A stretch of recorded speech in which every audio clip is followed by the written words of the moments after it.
ration card নথকাসকলৰ বাবে ডাঙৰ খবৰ আজিৰ পৰা ৰেচন কাৰ্ডৰ বাবে আবেদন লোৱা হ'ব আপোনালোকে নিজৰ পঞ্চায়তত যোগাযোগ কৰক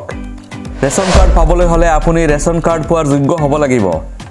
আধাৰ কাৰ্ড নথকাসকলে আবেদন কৰিব নোৱাৰিব ৰেচন কাৰ্ডৰ বাবে আবেদন কৰিবলৈ হলে 2011 চনত হোৱা সেন্সাছত আপোনাৰ নাম থাকিব লাগিব 2011 চনত হোৱা সেন্সাছত নাম নথকাসকলে ৰেচন কাৰ্ডৰ বাবে আবেদন কৰিব নোৱাৰিব 2011 চনৰ সেন্সাছত নাম আছিল কিন্তু কোনো এখন ৰেচন কাৰ্ডত নাম অন্তৰ্ভুক্ত নোহোৱাসকলে ৰেচন কাৰ্ডত নাম অন্তৰ্ভুক্তৰ বাবে আবেদন কৰিব পাৰিব 2011 চনৰ সেন্সাছত পৰিয়াল বেলেগ হিচাপে সেন্সাস হৈছিল কিন্তু ৰেচন কাৰ্ড পোৱা নাছিল তেন্তে সেই পৰিয়ালে নতুন ৰেচন কাৰ্ডৰ বাবে আবেদন জনাব পাৰিব বছৰি 2.5 লাখ টকাৰ তলত উপাৰ্জন কৰা সকলে এই কাৰ্ডৰ বাবে আবেদন কৰিব পাৰিব এতিয়া আহু আবেদন পত্ৰখন কেনেকৈ পূৰণ কৰিব বন্ধুসকল এইখন হল ৰেচন কাৰ্ড এপ্লাই কৰাৰ ফৰ্ম ইয়াত লিখা আছে family identity card ration card data entry form ইয়াত ফৰ্ম সিৰিয়াল নম্বৰ এই সিৰিয়াল নম্বৰটো গাঁও পঞ্চায়তে ফৰ্মত লিখি দিব ইয়াত লিখা আছে existing card holder new applicant মানে যিসকলৰ কাৰ্ড আছে কিন্তু নাম অন্তৰ্ভুক্ত হোৱা নাছিল তেওঁলোকে এই ফৰ্মখনৰ জৰিয়তে নাম অন্তৰ্ভুক্তিৰ বাবে আবেদন কৰিব পাৰিব বা নতুন এপ্লিকেশন যিসকলৰ 2011 চনত সেন্সাসৰ কাগজ বেলেগ কৈ আছে এটা পৰিয়াল এনেকুৱা দেখা গৈছে যে 2011 চনত সেন্সাস হৈছিল পৰিয়াল বেলেগ হিচাপে কিন্তু ৰেচন কাৰ্ড মাত্ৰ এটা পৰিয়ালে পাইছে এতিয়া যিসকলে পোৱা নাই সেইসকলে নতুনকৈ এপ্লিকেশন দিব পাৰিব ইয়াত দিয়া আছে যিসকল ইয়াত চাওক কাৰ্ড টাইপ ইয়াত দিব লাগিব যিখন ৰেচন কাৰ্ড আছে সেই ৰেচন কাৰ্ডখনৰ নম্বৰ দিব লাগিব ইয়াত আপোনাৰ কাৰ্ডখন এপিএল বিপিএল এআই নে এমএমএসআই লিখিব লাগিব আৰু ইয়াত ৰেচন কাৰ্ডৰ হেড অফ ফ্যামিলি জন আছে তেওঁৰ এখন ফটো লগাব লাগিব ইয়াত particulars of the head of the family যিসকলৰ ৰেচন কাৰ্ড আছে তেওঁলোকৰ ৰেচন কাৰ্ডৰ যিজন ফ্যামিলি হেড আছে তেওঁৰ নাম দিব লাগিব তেওঁৰ মাৰ নাম দিব লাগিব দেউতাৰ নাম দিব লাগিব ইয়াৰ পিছত তেওঁৰ জেন্ডাৰ দিব লাগিব তেওঁ মতা নাম একেখিনি দিব লাগিব ডেট অফ বাৰ্থ দিব লাগিব ইয়াত বয়স দিব লাগিব ইয়াত নেশনালিটি আমি যেহেতু জানো ৰেচন কাৰ্ড অনলি ইন্ডিয়ান নাগৰিকে পায় গতিকে ইয়াত ইন্ডিয়ান লিখিব লাগিব বাকিখিনি ম্যান্ডেটৰি নহয় দিলে দিব পাৰে bank account number land phone number mobile number দিব লাগিব জব কাৰ্ড নম্বৰ দিব লাগিব যিমান দূৰ পাৰে আপোনালোকে দি যাব দিয়াটো ভাল হ'ব BPL serial number for BPL applicant যিসকলৰ বিপিএল নম্বৰ সিৰিয়াল আছে তেওঁলোকে ইয়াত বিপিএল সিৰিয়াল দিব ইয়াত চাওক প্ৰেজেন্ট এড্ৰেছ ষ্টেটত আমি সকলো অসমত আছো অসম লিখিব লাগিব ডিস্ট্ৰিক্ট যাৰ নিজৰ ডিস্ট্ৰিক্ট সাব ডিভিজন মানে মহকুমা দিব লাগিব সাৰ্কুল মানে এই ৰাজহ সাৰ্কুল দিব লাগিব ইয়াত গাঁৱৰ হলে ৰুৰাল লিখিব লাগিব আৰবান হলে আৰবান লিখিব লাগিব ব্লক মানে ডেভেলপমেন্ট ব্লক আপনি কোনটো ব্লকৰ অধীনত আছে লিখিব লাগিব ইয়াত জিপি টাউন বিসিডিসি গাঁও পঞ্চায়ত কোনটো গাঁও পঞ্চায়ত আছে বা টাউন কমিটিত আছে বা বিসিডিসিৰ আন্ডাৰত আছে ইয়াত লিখিব লাগিব আৰু ইয়াত ওয়াৰ্ড নম্বৰ লিখিব লাগিব ইয়াত স্ট্যাটাস অফ ৰেসিডেন্স ওন হাউস ৰেন্টেড হাউস আপনি ভাড়া ঘৰত আছে নে নিজৰ ঘৰত আছে ইয়াত লিখিব লাগিব name of house owner for ৰেন্টেড হাউস যদি ভাড়া ঘৰত আছে ভাড়াঘৰৰ মালিকৰ নাম লিখিব ইয়াত ল্যান্ডমাৰ্ক লোকেলিটি কলনি আপুনি যত আছে তাৰ ওচৰৰ ডাঙৰ এখন স্কুল বা মসজিদ বা মন্দিৰ যি আছে বা খেলপথাৰ আছে সেইখিনি মেনশন কৰিব লাগিব ইয়াত পোস্টেল কোড লিখিব লাগিব ইয়াত সেন্সাস হাউস নম্বৰ সেন্সাসত আপোনাৰ ঘৰ নম্বৰ কিমান দিয়া আছে এইখিনি লিখিব লাগিব ইলেকশন ডাটা ইয়াত লোকসভা কনস্টিটুয়েন্সি আপুনি কোনটো লোকসভাৰ অধীনত ইয়াত লিখিব লাগিব এসেম্বলি কনস্টিটুয়েন্সি আপুনি কোনটো বিধানসভাৰ অন্তৰ্গত ইয়াত লিখিব লাগিব ইয়াৰ অফ ভোটাৰ লিষ্ট কোনটো সন্মতে আপুনি লিখিছে সেই ভোটাৰ লিষ্টৰ সনটো ইয়াত লিখিব পুলিং ষ্টেচন আপুনি যত বুট দিয়ে তাৰ বুটৰ যেটো সেন্টাৰৰ নম্বৰটো দিব লাগিব নেম অফ পুলিং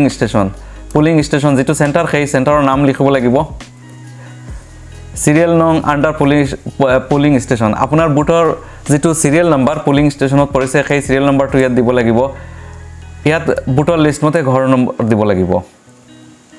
ইয়াত আপোনাৰ পাৰ্মানেন্ট এড্ৰেছ দিব লাগিব যদি আপুনি বেলেগ ঠাইত বাস কৰে তেতিয়ালে ওপৰত দিব লাগিব অস্থায়ী এড্ৰেছ আৰু ইয়াত পাৰ্মানেণ্ট এড্ৰেছ আপুনি য'ত থাকে আৰু যদি একে পাৰ্মানেণ্ট এড্ৰেছ আৰু বৰ্তমান থকা এড্ৰেছ একে থাকে তেতিয়াহ'লে ইয়াত এটা টিক মাৰ্ক দি দিব ইয়াৰ পিছত আহিল এয়া চাওক প্ৰফেশ্যনেল ডিটেইলছ অকুপেশ্যন আপুনি খেতিয়ক নে ব্যৱসায়ী দোকানী এই ইয়াত দিব লাগিব টোটেল এনুৱেল ইনকাম ইয়াত এনুৱেল ইনকাম আপুনি বছৰি কিমান টকা উপাৰ্জন কৰে ৰেচন কাৰ্ড পাবলৈ হ'লে এটা চৰ্ত আছে যে আপুনি বছৰি 2.5 লাখ টকাৰ তলত উপাৰ্জন কৰা হ'ব লাগিব গতিকে ইয়াত আপোনালোকে 2.5 লাখৰ তলত লিখিব আৰু সঁচা কথাটো লিখিব যদি মিছা লিখে পানিশমেণ্টটো হ'ব পাৰে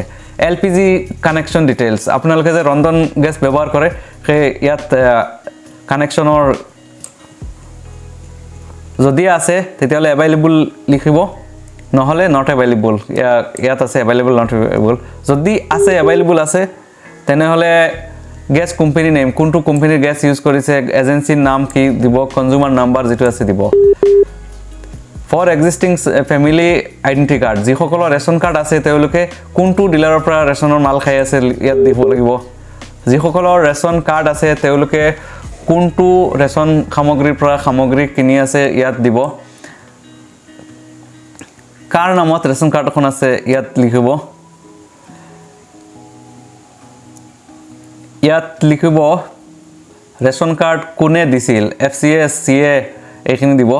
প্লিজ মেনশন আমাৰ লোকেল FCA হ'ব এটাচ এনক্লোজাৰ যদি ৰেচন কাৰ্ড আছে ইয়াত লগাই দিব লগোৱাৰ পিছত এটা টিক মাৰ্ক দিব detail particular of family members in Annexure 1 family মেম্বাৰৰ ডিটেইলছ Annexure 1 এখন আছে ইয়াত দিব copies of birth certificate of minor members 10 বছৰৰ তলৰ সদস্যসকলৰ নাম ইয়াত দিব sorry copies of birth certificate of minor members যিসকল 10 বছৰৰ তলৰ সদস্য তেওঁলোকৰ বাৰ্থ চাৰ্টিফিকেট লগাব আৰু ইয়াত টিক মাৰ্ক দিব ইয়াত 5 নম্বৰত for new family identity card ration card applicant যিসকলৰ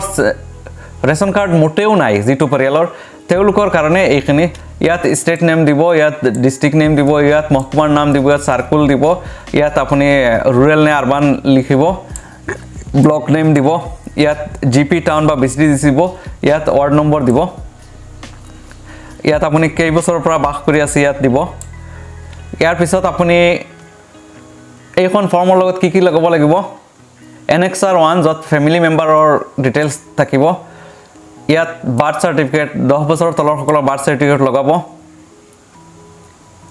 ইয়াত চাওক 2008 চনৰ সাৰ্টিফাই কপিৰ পেজ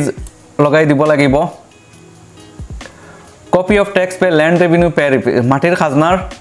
ৰিসিভ লগাই দিব লাগিব 5 নম্বৰত যদি আগত ৰেচন কাৰ্ড আছিল সাৰেন্ডাৰ কৰিছে সেইখনৰ কপি দিব লাগিব ইয়াত এড্ৰেছ প্ৰুফ হিচাপে PAN card driving licence bank passbook post office passbook municipal holding electricity bill telephone bill लगाई দিব ইয়াত এটা ডিক্লাৰেচন দিব আপুনি কোনে এপ্লিকেশন দিছে এয়া চাওক নাম লিখিব আৰু ইয়াত যিখিনি লেখা আছে যে যদি মই ভুল তথ্য দিছো তেনেহলে পানিশমেন্ট পাম এইখিনি দিব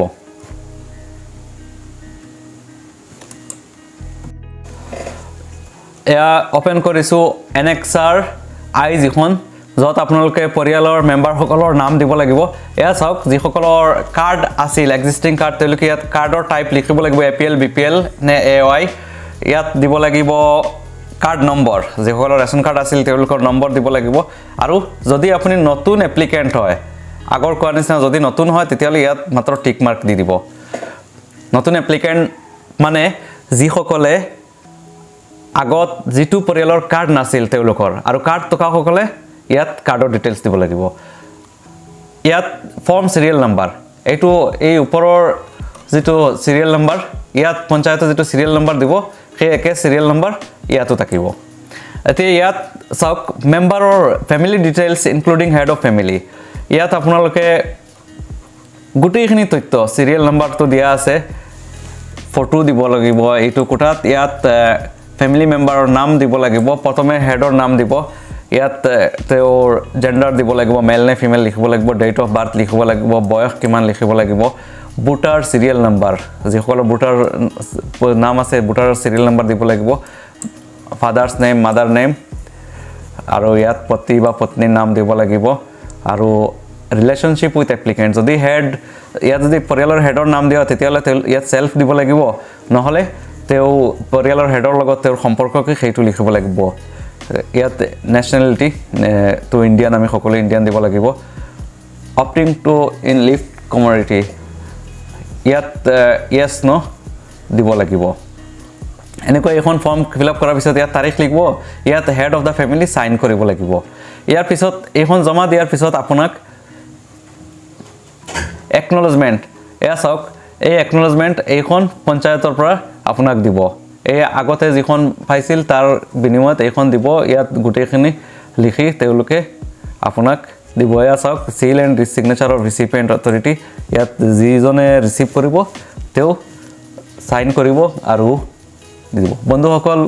ভিডিঅ'টো অলপ দীঘলীয়া হ'ল আপোনালোকে শ্বেয়াৰ কৰি দিব